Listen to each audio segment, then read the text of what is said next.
justamente estos anuncios a nivel nacional, pero puntualmente en la parte local, nosotros le tenemos que dar la bienvenida a Benito Carlos Aramayo, licenciado en Economía, recibido en la Universidad Nacional de Buenos Aires y también profesor emérito de la Universidad Nacional de Jujuy, para dialogar sobre estos datos económicos. ¿Cómo está, profe? Buenos días, bienvenido a Minuto, Carlos Alfonso lo saluda. Buen día, Carly, buen día, Hugo. Bueno, aquí estamos, escuchando minuto a minuto y escuchando a Hugo. Me voy a ahorrar el comentario de los indicadores, porque ha dicho con exactitud cómo ha evolucionado en Jujuy la inflación por encima de lo que ha sido la medición nacional, que dio en febrero 2.98, ¿no? Para la provincia, cuando en la Argentina a nivel general ha sido el 2.4. Pero decía, para ahorrar en el tiempo y en los indicadores, me interesa de que el programa haga un análisis de la relación que hay entre estos indicadores de inflación que están reflejando que ha habido una nueva aceleración en el nivel general y comparar esto con lo que está sucediendo con la política salarial del gobierno, particularmente hacia los trabajadores estatales, teniendo en cuenta de que esta es una provincia que tiene aproximadamente 100.000 empleados públicos con salarios o con contratos que tiñen prácticamente todo lo que es la realidad social en materia de capacidad de compra, ingresos promedios, etcétera, etcétera. Interesa esto porque, para decirlo rápido en términos de lo que indica la DIPEC y lo que es la realidad. Ha dicho Hugo bien, el tema de alimentos y bebidas. En la suma de 2 meses, enero y febrero, es un aumento del 6.3%. Y los trabajadores estatales dicen que van a tener en una programación a 4 meses, aproximadamente van a llegar en 4 meses al 10%. Ya allí está agravada la pérdida de poder adquisitivo de los trabajadores estatales. Y en la actividad privada, ustedes conocen de que el gobierno nacional no quiere homologar aumentos por encima del 1%. Quiere decir que continúa la pérdida de poder adquisitivo de una manera bastante evidente. Este es un tema. El otro tema es la suma de todo lo que son las necesidades de canasta básica de alimento y canasta básica total que hace la DIPEC, que hace también el INDEC, porque está muy por debajo de la realidad, es decir, no reflejan la realidad. Para poder conocer con mayor aproximación lo que está sucediendo con la canasta básica alimentaria y total, hay que guiarse por el trabajo que hace la Junta Interna del INDEC en Buenos Aires, que recoge los datos de todo el país, y ellos, en la medición que han hecho en el mes de febrero, porque todavía respecto de enero, todavía febrero vamos a saber más adelante cómo es la composición de esa canasta básica alimentaria y la canasta total. Pero les doy el dato. Para la DIPEC, una familia tipo de 4 miembros ha necesitado 1.057.923 pesos para superar la línea de pobreza. Esto comparado con la región NOA que hace la Junta Interna de INDEC, que son, repito, los que conocen bastante bien el tema de la composición de la canasta básica alimentaria y total, ha dado que para el mes de febrero se necesitaba 1.435.227 pesos, es decir, una diferencia del 37%. Esto es la verdad, esta es la realidad. Y esto tiene que preocupar porque, como desde el gobierno nacional y algunos medios masivos se informa de que está cayendo la cantidad de pobres que hay en la Argentina, anoche en un programa bastante visto, y de un periodista muy prestigiado, se dio una cifra de que habría caído la pobreza hasta ubicarse en este momento en un 37% de la población. Es un informe de la Universidad Torcuato Di Tella, sí, lo publicó el Tribuno el diario del sábado. Exactamente. Entonces, esto no se corresponde realmente con lo que está sucediendo en la realidad, porque si no existen aumentos a tono con la inflación, que es, si bien está a la baja comparada con la que teníamos el año pasado, pero los aumentos salariales que no se quieren otorgar más allá del 1%, aumenta la población, aumenta el costo de vida y por lo tanto con el 1% que quiere el gobierno se agrava la situación de ingresos en la familia. Y lo mismo pasa en Jujuy. Aramayo, por lo tanto, sí. Perdón, lo interrumpo con una cosa. ¿Qué explicación encuentra para que la inflación en Jujuy haya sido casi medio punto superior a la nacional? ¿Cómo se explica si el promedio nacional salarial es mayor que el promedio salarial de Jujuy? ¿Por qué?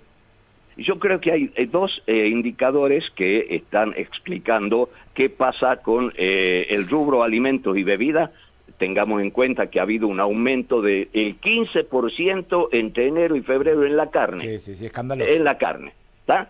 Y en el tema de servicios, esta es una provincia que todos los meses vemos que nos viene un aumento en la luz, y un aumento en el agua, y un aumento también en un servicio que es fundamental, ¿no?, que tiene que ver con la recolección de residuos y todo lo que es parte del costo de vida que tienen cualquier familia que viva en la ciudad de San Salvador de Jujuy. Entonces esto es lo que hay que analizar con rigor, porque hay otro dato que quería cruzar para que ustedes también manejen la realidad. La provincia está teniendo ingresos de coparticipación bastante importantes. Para darle la cifra que manejo oficialmente en la página del Ministerio de Economía, en lo que va de enero y febrero, la provincia ha recibido en enero 126.832 millones de pesos y en febrero 117.924. Es decir, un total de 244.755 pesos. Esto significa un aumento del 102% respecto a enero y febrero del año pasado. Entonces la pregunta es, ¿qué hacen con la plata, con los ingresos de coparticipación, si le están ofreciendo a los trabajadores estatales un 10% hasta abril? Esa es la gran pregunta. Si tienen aumentos de coparticipación y en rentas también va a haber un aumento considerable del 102%, me imagino que los dirigentes sindicales irán a la mesa de las negociaciones, pero ustedes tienen un aumento bastante importante, muy superior al año pasado en términos reales, dado que la inflación interanual ha estado más o menos hasta febrero en el 68%. Es decir, tiene 40 puntos por encima de la inflación en materia de coparticipación federal de impuestos. La gran pregunta es si eso se transparenta para que se sepa a diario cómo se gasta, en qué invierten, cómo se maneja el tesoro de la provincia y qué respuesta le dan a las necesidades crecientes de la población en materia de necesidades de alimentación, necesidades de costo total en el transporte, en las comunicaciones, en lo que tiene que ver con el calzado, los útiles escolares, etcétera, etcétera. Este es el tema que no está claro en cuanto a cómo manejan en la provincia de Jujuy las cuentas públicas, si se rinde o no se rinde cuentas mensualmente de lo que son los ingresos y de lo que son los gastos del gobierno de la provincia. Bien. Y si eso no se transparenta, siempre es una discusión de no acabar, porque ellos dicen que el 90% de lo que reciben de coparticipación lo destinan a sueldo. Falso, absolutamente falso. Benito. No tiene que ver con lo que está pasando a diario con las cuentas públicas. Hay un tema, bien, decía ahí, pasábamos por distintos espacios, ¿no? Hablar de educación, hablar de salud, todos los meses hay incremento en Instituto del Seguro. Cuando se dio justamente esta migración, si lo podemos poner de esta manera, cuando hablábamos de carnaval, el tema de transporte interjurisdiccional empezó a elevar también los precios a las distintas localidades y departamentos. Hablar de esparcimiento, nosotros destacábamos que en los primeros 15 días de enero y también, ¿por qué no?, hasta finales de febrero, había como muchos argentinos que se iban a otros lados porque vacacionar internamente era caro, pero sin embargo, dentro de los rubros con menos incremento tuvieron esparcimiento, hubo una baja en el transporte, el tema de la atención médica y los gastos de salud también, es como que hablan de un estancamiento en algunos valores, pero sin embargo, como bien lo decía usted, la realidad refleja otras cosas. Así es, así es. Hay una parte de la población, tengamos en cuenta que en Argentina ya somos aproximadamente 48 millones de habitantes. Si hay una franja de la población que vamos a ubicarla con prudencia, en el 10% de la población, 4.800.000 personas, que tienen capacidad adquisitiva, que tienen niveles de ingreso que son importantes, que están por arriba de los 2 millones, 3 millones de pesos mensuales, y esa es la parte de la población que consume, que hace todo tipo de planes, incluidas las vacaciones, incluidas el esparcimiento, y eso es lo que funciona. Es decir, un país que funciona para el 10, exagerando, vamos a decir, funciona para el 15% de la población. Entonces la pregunta es, ¿qué hace el 85% restante? ¿Qué hace aquel que no ve que sus ingresos fijos se vayan acomodando y aumentando en relación a lo que es el costo de vida, a lo que es mantener la inflación, aunque sea en los niveles en que está hoy, no es el 15% que teníamos hace un año, es el 2.5 o el 2.8, pero ¿qué es lo que hacen los que tienen ingresos fijos? Incluido en esto una parte importantísima de la población, casi 8 millones de argentinos que son jubilados y que tienen la mínima, la tienen más o menos 5 millones y medio. ¿Qué hacen con 320.000 pesos?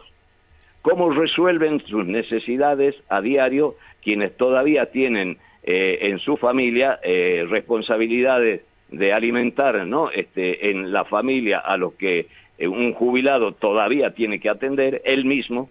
Y por lo tanto es una situación muy precaria. Aramayo, y entonces, sí. Perdón, usted recién hablaba de los jubilados, me parece muy interesante y justo quería comentarle porque hoy finaliza la moratoria Sí. para los jubilados y quería preguntarle como economista, como hombre del mundo económico, si usted coincide que la moratoria para los jubilados es un gasto que desfinancia el Estado y que de alguna manera no sirve para nada, o usted cree que la moratoria debería continuar teniendo en cuenta la cantidad de personas que no tienen los aportes y se van a quedar sin jubilarse.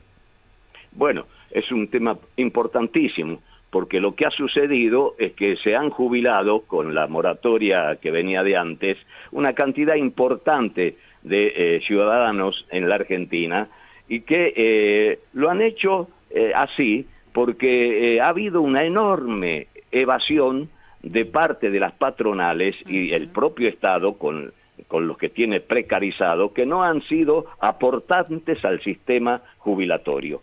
Y entonces, el derecho que le asiste a cualquier argentino de tener una jubilación, porque no ha tenido un patrón que aporte regularmente, no ha tenido el Estado que aporte regularmente, y las moratorias vinieron para resolver y hacer, se puede decir, justicia con este cuadro de situación. Lo que sucede es que lo que ha hecho el gobierno anterior ha sido poner dentro del gasto previsional, cuando tendría que haber sido separada, digamos, la parte que no estaba con aportes durante 30 años, poner un seguro de desempleo que tendría que haber provenido no de lo que es ingreso genuino del ANSES, que son los aportantes activos, sino una parte del presupuesto nacional, claro, que fuera destinado a cubrir la necesidad de darle una asignación mensual a todos estos que no habían podido aportar regularmente. Esta es mi opinión sobre por qué la caja de jubilaciones o el ANSES está en una situación como la que está. Y además se han usado los fondos, los ahorros de los jubilados, que es el Fondo de Garantía de Sustentabilidad, hasta para darle préstamo a las provincias, para que se den una idea. A Jujuy le debe al ANSES aproximadamente 4.000 millones de pesos. ¿Por qué? Porque del ANSES sacaron eso para darle al gobierno actual. Del ANSES. Y eso lo venían haciendo también en el gobierno anterior. Es decir, han vaciado lo que eran los ahorros de la caja de jubilaciones, del ANSES, y entonces ahora argumentan de que con lo que están haciendo, que vendría a ser dar una mínima y después un bono, que todos los días, toda la semana se habla de que se renueva el bono, que se ajuste el bono, pero no se ajusta el bono. Que no se ajuste el bono. El bono no se ajusta hace más de un año. No, siguen con los 70.000 que dicen Exacto. que van a tener en los próximos meses. Y entonces aquí el problema está, vamos a un tema más de fondo, la desindustrialización del país, el achicamiento del aparato productivo, el no crecimiento en términos reales del Producto Bruto Interno ha llegado a una situación en donde la relación entre los activos y los pasivos es casi del 1 a 1. Esto es una situación insostenible, cuando en cualquier país donde se tenga sistema jubilatorio bajo control, la relación mínima tiene que ser de 4 activos por un pasivo. Claro. Esto es lo que se ha roto en la Argentina hace tiempo. Y esto es lo que es muy difícil de que se resuelva, como pretende el gobierno ahora de Milei, de hacer tabla rasa con cualquier posibilidad de jubilaciones a futuro de millones de ciudadanos. Y que porque que se venza hoy la moratoria quiere decir que millones no se van a poder jubilar. Benito, y otro tema que nadie habla, porque siempre se habla de despidos, de números, no de familias, pero tampoco se dice qué es lo que va a pasar con los juicios laborales, ¿no? De personas que tienen 30, 40 años de haber estado efectivo dentro de los distintos espacios y que lamentablemente de un día para el otro le tocaron el hombro y le dijeron el día lunes no te presentes a trabajar. Así es. Van a tratar de evitar, digamos, que prosperen todos los juicios que están en curso, y bueno, y es trágico, y se puede decir es de terror, porque apuestan ¿a qué? A que los jubilados se vayan muriendo. A eso apuestan. Lamentable. Y entonces va a venir una situación en donde van a terminar, digamos, su vida esperando de que haya una resolución favorable a los juicios iniciados hace años. Es perverso, es una cosa que realmente dañina. Le hago la última pregunta por mi parte, por lo menos. ¿Usted está de acuerdo finalmente con que se apruebe un acuerdo con el Fondo Monetario Internacional sin que se conozca el monto, la cantidad de cuotas, la tasa de interés ni la modalidad de pago? No puede estar de acuerdo jamás. Están repitiendo la historia del año 2018. Los mismos autores, sí, los Caputo. Mismos protagonistas. Luis Caputo, el autor de la estafa fenomenal de Macri de 45.000 millones de dólares, es el mismo que ahora quiere traer, según dicen, 20.000 millones de dólares. ¿Cuál es el destino? ¿Cuál es el control? Y por más que digan de que el decreto va a ser claro en cuanto a especificar destino, si no pasa por el Congreso, esto es peor. Por lo tanto, aquí van a tratar de evitar que pase por el Congreso, y si llega al Congreso habrá que ver si existe la cantidad suficiente de voluntades como para trabar e impedir una nueva rosca, una nueva vuelta, ¿no?, de torniquete sobre la Argentina, que hace que la deuda sea el principal factor de la dependencia de nuestro país, que condiciona absolutamente todo. La política económica, la política social, el nivel de los precios, la política de comercio exterior, absolutamente todo condiciona la deuda. Y la deuda se agiganta. Estamos en un nivel, les doy la cifra. La Argentina hoy tiene una deuda en dólares de 450.000 millones de dólares. Y la van a profundizar, la van a aumentar. Los mismos protagonistas del macrismo que hoy dirigen con Javier Milei. Nos deja mucho para pensar, Benito. Nosotros nos encantaría poder sentarnos y charlar arduo y tendido, pero antes de despedirlo, preguntarle, porque sabemos que el mes de abril va a traer la presentación de un libro que se basa en conversaciones que mantuvo con Reinaldo Castro en los últimos años y que viene justamente al pelo preguntarle, ya que lo tenemos en línea. Ah, bueno, gracias. Sí, efectivamente, vamos a publicar en un libro cuyo título es De comunismo llevar. Es conversación con Reinaldo de un par de años aproximadamente, con temas que tienen que ver con la polémica teórica en el plano, digamos, de la economía política, con lo que dice Milei que es la escuela austríaca, dice él, y lo que yo entiendo es un contrabando teórico que tiene que ver con la concepción de la economía como una ciencia subjetiva, no objetiva. La teoría del valor es el eje. Vamos a leer, por lo que está diciendo va a ser muy interesante el libro y prometo bueno, leerlo y darle una devolución al aire también porque me interesa mucho el planteo de lo que está formulando. Dos palabras más sobre el libro. Tiene una parte filosófica que es el método con el cual se investiga y se analiza la realidad. Tiene una parte que tiene que ver con la evolución del peronismo históricamente y con la evolución de los frentes con el peronismo. Y por último, tiene una parte que he tratado de que se conozca, que es mi renuncia al Partido Comunista Revolucionario hace un par de años. Los fundamentos y las razones que me llevaron a dar este paso doloroso para mí, pero que era algo que tenía que hacer para no seguir siendo cómplice de todas las políticas que se habían ejecutado con el gobierno anterior.